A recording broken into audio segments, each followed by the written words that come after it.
Bienvenue sur Wapala, votre mag 100% Watersports. Au programme cette semaine, un trip en kitesurf dans un des spots les plus dangereux au monde, du longboard avec une destination surf originale en Chine sur l'île de Hainan, mais on part tout de suite à Hawaï pour du windsurf.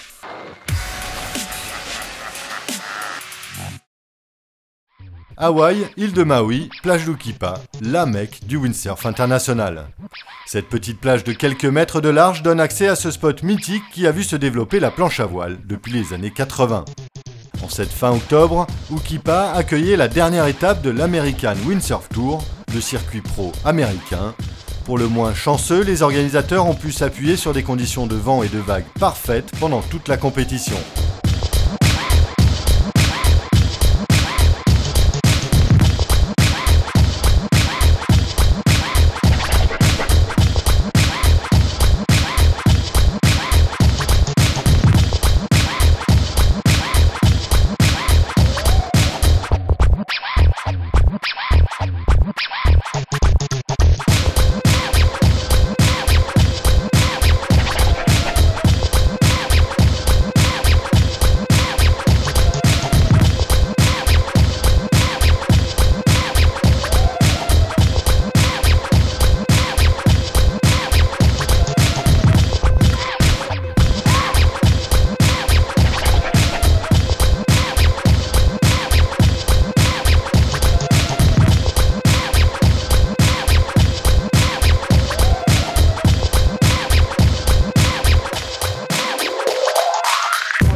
La news qui fait du bruit dans le petit monde de la planche à voile planétaire, c'est la victoire du Français Camille Juban.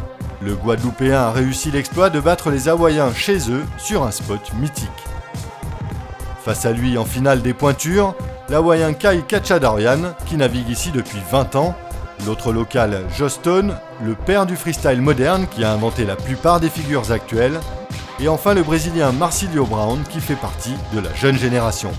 Habitué à ces conditions, 4 mètres de vagues et du vent léger, Camille passe ses tours sans problème et impressionne par son style et son engagement. Il finira par faire l'unanimité des juges sur la finale et rentre dans l'histoire comme étant le premier Français à battre les Hawaïens chez eux. On part maintenant sur l'un des spots les plus inhospitaliers de la planète, en compagnie de Gisela Pulido, qui décidément n'a pas froid aux yeux.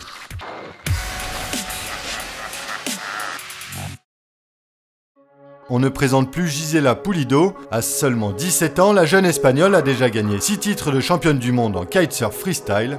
Mais en dehors des périodes de compétition, Gisela aime bien se lancer des défis.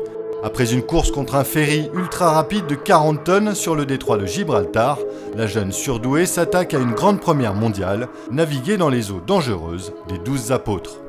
Ce site, aussi grandiose qu'inhospitalier, désigne un regroupement d'aiguilles calcaires géantes dans le parc national de Port Campbell, le long de la route Great Ocean Road, en Australie.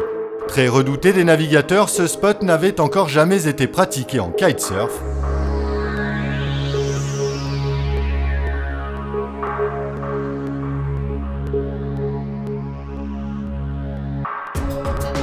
Le contraste entre la petite kitesurfeuse et ses pieux pouvant atteindre 45 mètres est saisissant, et les images de toute beauté se passent de commentaires.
Rentré saine et sauve de cette sortie, l'Espagnol avouera que son plus gros défi aura été de vaincre sa peur dans un environnement aussi effrayant et surtout de dompter les vagues et les courants créés autour des aiguilles.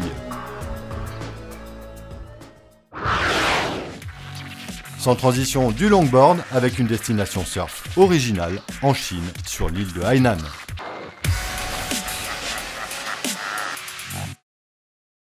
Une fois n'est pas coutume, Wapala se met au longboard et c'est avec un grand plaisir que nous vous faisons profiter des images de la finale du circuit ASP Longboard féminin. Ça s'est passé du 26 au 30 octobre 2011 sur l'île de Hainan au sud de la Chine.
Mais oui, la Chine aussi offre des spots de surf de très bonne qualité. Hainan est une île tropicale avec d'immenses plages de sable fin et profite de la houle de la mer de Chine. Nouvelle Eldorado du tourisme chinois, l'île en 2010 a reçu 22 millions de visiteurs. Mais rassurez-vous, si vous voulez aller surfer là-bas, les spots sont encore déserts. Côté compétition, ces demoiselles ont pu profiter de belles conditions avec 1,50 m de vagues dans la baie de Ryuan. Sous les yeux ébahis des locaux venus assister au spectacle, c'est Chelsea Williams qui remporte l'épreuve, tandis que Lindsay Steinrieder décroche la couronne mondiale, le titre de championne du monde de longboard ASP 2011.